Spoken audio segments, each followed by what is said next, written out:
10 month plus பேபிஸ்ல இருந்து 1 இயர்க்கு மேல இருக்க குழந்தைங்க வரைக்கும் இந்த ரெசிபி நீங்க கண்டிப்பா ட்ரை பண்ணலாம். இதுக்கு வந்து ஒரு கேரட்டும் ஒரு உருளைக்கிழங்கும் எடுத்துக்கோங்க. ரெண்டுத்துக்குமே தோல் சீவிட்டு ஒரு கேரட் ஃபுல்லா எடுத்துக்கோங்க. உருளைக்கிழங்கு வந்து ஒரு அரை உருளைக்கிழங்கு மட்டும் எடுத்துக்கோங்க போதும். இப்போ சட்டி சூடானதும் 1 1/2 டீஸ்பூன்ல இருந்து 2 டீஸ்பூன் அளவுக்கு நெய் சேர்த்துக்கோங்க. இப்போ சீவி வச்சிருக்க காய்கறி அது கூட சேர்த்து இந்த சூட்டோட கேரட்டையும் உருளைக்கிழங்கையும் நல்லா வணக்கிக்கோங்க.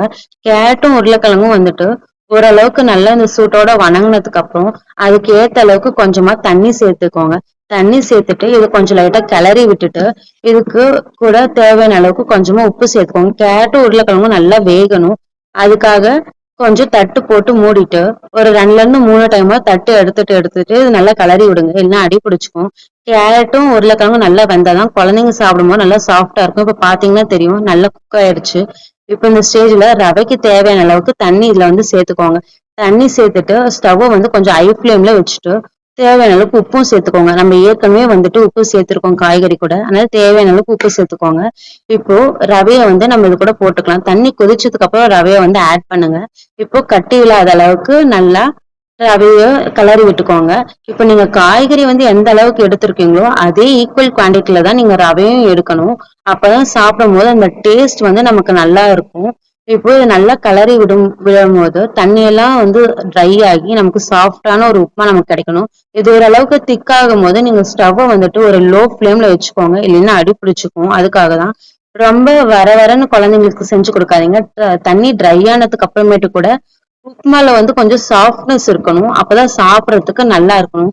இப்ப நீங்க பாத்தீங்கன்னாலே தெரியும் தண்ணி எல்லாம் ட்ரை ஆயிட்டு உப்புமா வந்து எவ்வளவு சாஃப்டா இருக்கு அப்படின்னு சொல்லிட்டு இந்த மாதிரி குழந்தைங்களுக்கு வந்து நீங்க செஞ்சு கொடுக்கும் போது அவங்க உண்மையாவே வந்துட்டு காய்கறி சாப்பிடாத குழந்தைங்க கூட இது ரொம்ப ரசிச்சு சாப்பிடுவாங்க.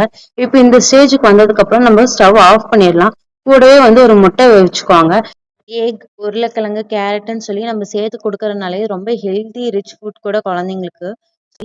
ஸோ இது கண்டிப்பா ட்ரை பண்ணி பாருங்க. பீட்ரூட் ரெசிபி எப்படி பண்ணுறதுன்னு பார்க்கலாம். இது வந்து 10 மந்த்ஸ் பேபில இருந்து 1 இயர்க்கு மேல இருக்க குழந்தைங்க வரைக்கும் கொடுக்கலாம். இதுக்கு வந்து சின்ன பீட்ரூட்ல ஹாஃப் பீட்ரூட் சீவி வச்சிருக்கோம். சட்டி சூடானதும் 1 டேபிள் ஸ்பூன்ல இருந்து 2 டேபிள் ஸ்பூன் வரைக்கும் நெய் சேர்த்துட்டு அது கூடவே சீவி வச்சிருக்க பீட்ரூட்டை போட்டுட்டு நல்லா வணக்கிக்கோங்க. பீட்ரூட் வந்து நல்லா வணங்கணும். பீட்ரூட் நல்லா வணங்கினதுக்கு அப்புறம் கொஞ்சம் தண்ணி சேர்த்துக்கோங்க. தண்ணி சேர்த்து பீட்ரூட்டை நல்லா வேக வைங்க. அப்பதான் சாப்பிடும் போது நல்லா சாஃப்டா ஸ்மூத்தா இருக்கும். அதுக்காக பீட்ரூட்டை வந்து நல்லா வேக வச்சுக்கோங்க. இந்த அளவுக்கு பீட்ரூட் நல்லா வெந்ததுக்கு அப்புறம் தேவையான அளவுக்கு தண்ணி சேர்த்துக்கோங்க. தேவையான அளவுக்கு தண்ணி சேர்த்துட்டு ஸ்டவ்வை வந்து கொஞ்சம் ஹை ஃப்ளேம்ல வச்சுட்டு தேவையான அளவுக்கு உப்பு சேர்த்துக்கோங்க. உப்பு சேர்த்துட்டு இதை அப்படியே லைட்டா கிளறி விட்டுக்கோங்க. கிளறி விட்டதுக்கு அப்புறம் தண்ணி நல்லா கொதிக்கணும். கொதிச்சதுக்கு அப்புறமேட்டுக்கு தேவையான அளவுக்கு ரவை இது கூட சேர்த்துட்டு கட்டி விழாத அளவுக்கு நல்லா கலக்கி விட்டுக்கோங்க. அப்பதான் வந்துட்டு சாப்பிடும்போது அங்கங்க கட்டி கட்டியே இல்லாம நல்லா ஸ்மூத்தா இருக்கும். அதுக்காக இப்போ தண்ணியெல்லாம் கொஞ்சம் ட்ரை ஆகி கொஞ்சம் டைட்டா ஆகும்போது நீங்க வந்து ஒரு மீடியம் ஃப்ளேம்ல ஸ்டவ் வச்சுட்டு நல்லா கிளறி விட்டுக்கோங்க. நீங்க எந்த அளவுக்கு பீட்ரூட் எடுக்கிறீங்களோ அதோட கொஞ்சம் அதிகமா மட்டும் ரவை சேர்த்துக்கோங்க. அப்பதான் வந்து பீட்ரூட் டேஸ்டோட ரவை சேர்த்து சாப்பிடும்போது நல்லா இருக்கும். இப்போ நல்லா இது மாதிரி கெட்டி ஆகும் போது ஸ்டவ்வை நல்லாவே லோ ஃப்ளேம்ல வச்சுட்டு நல்லா கிளறி விட்டுக்கோங்க. இப்போ தண்ணி எல்லாம் ட்ரை ஆகி உப்புமா வந்து நல்லா சாஃப்டா ஸ்மூத்தா ஆகணும். தண்ணி ட்ரை ஆனதுக்கு அப்புறமும் சாஃப்டா ஸ்மூத்தா இருந்தா மட்டும்தான் குழந்தைங்க சாப்பிடும் போது நல்லா இருக்கும். இப்போ நீங்க பாத்தீங்கன்னா தெரியும் தண்ணியும் ட்ரை ஆயிடுச்சு. உப்புமாவும் நல்லா சாஃப்டா இருக்கு. ரொம்ப வர வரன்னு இருந்தா குழந்தைங்க சாப்பிட மாட்டாங்க. அதனால இந்த மாதிரி சாஃப்டா செஞ்சு கொடுங்க. இப்போ இந்த ஸ்டேஜ்ல வந்து ஸ்டவ் ஆஃப் பண்ணிட்டு ஒரு முட்டை வந்து பாயில் பண்ணிக்கோங்க. இப்போ முட்டையோட சேர்த்து வச்சு இந்த பீட்ரூட் உப்புமாவை கொடுத்தீங்கன்னா குழந்தைங்க நல்லா ரசிச்சு ருசிச்சு சாப்பிடுவாங்க. இது ரொம்ப ஹெல்தியும் கூட. ட்ரை பண்ணி பாருங்க.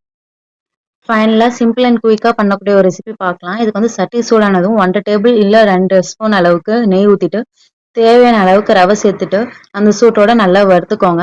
இப்போ கொதிக்க வச்சு தண்ணி அந்த ரவை கூட வந்து சேர்த்துக்கோங்க. ரவை கூட சேர்த்ததுக்கு அப்புறம் இது வந்து கட்டி விழாத அளவுக்கு நல்லா கிளறி விட்டுக்கோங்க. இப்போ வந்துட்டு ஸ்டவ் கொஞ்சம் ஹை ஃப்ளேம்ல வச்சுட்டு கொஞ்சம் அப்படியே கிளறிக்கோங்க. இப்போ தேவையான அளவுக்கு உப்பு சேர்த்துட்டு நல்லா கிளறிக்கோங்க. இப்போ உப்புமா வந்துட்டு தண்ணி எல்லாம் ட்ரை ஆகும் போது அந்த ஸ்டேஜ்ல வந்துட்டு நீங்க ஸ்டவ் வந்து லோ ஃப்ளேம் வச்சு நல்லா கிளறி விட்டுக்கோங்க. இப்போ பாருங்க தண்ணி எல்லாம் ட்ரை ஆயிட்டு உப்புமாவும் ரொம்ப ஸ்மூத்தா சாஃப்டா இருக்கு. இப்போ வந்துட்டு ஸ்டவ் ஆஃப் பண்ணிட்டு ஒரு எக் வந்து பாயில் பண்ணிக்கோங்க.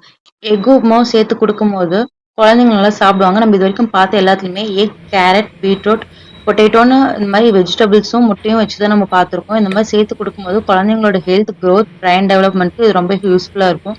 கண்டிப்பா நீங்களும் ட்ரை பண்ணி பாருங்க. இந்த மாதிரி நிறைய ஹெல்தி குக்கிங் வீடியோஸ் பார்க்க நம்ம சேனலை சப்ஸ்கிரைப் பண்ணுங்க.